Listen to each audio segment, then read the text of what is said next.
از الزامات مدیریت کارآمد و اثربخش در عصر جدید توجه به مفاهیم نوین مدیریتی و بکارگیری مؤثر آنها در سازمان هاست. مدیریت کسب و کار از جمله مفاهیمی است که میتواند به رشد و توسعه کسب و کارهای کوچک و بزرگ کمک کند. در همین راستا دومین همایش بین‌المللی مدیریت راهبردی کسب و کار با رویکرد فرهنگ ارتباطات و مذاکرات تجاری در محل مرکز همایش‌های صدا و سیما برگزار گردید.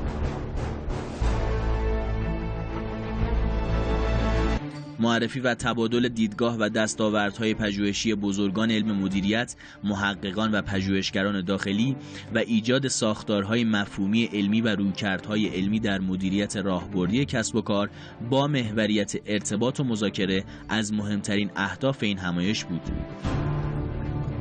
در این همایش صدها نفر از علاقه‌مندان مشاغل مختلف شامل مدیران عالی کسب و کار در سازمان‌ها و شرکت‌های خصوصی و دولتی حضور داشتند.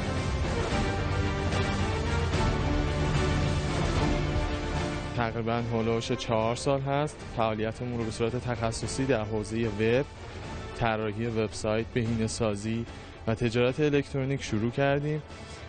تقریباً هولوش 1 سال هست که الان کارهای دولتی و با برندهای خصوصی بزرگ در حال کار هستیم.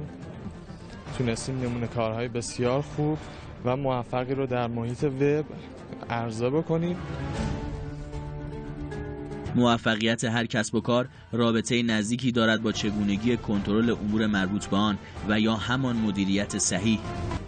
مدیریت واقعی در برگیرنده هدایت قوی، رفتار مثبت، دانش کسب و کار و مهارت‌های مناسب فردی است.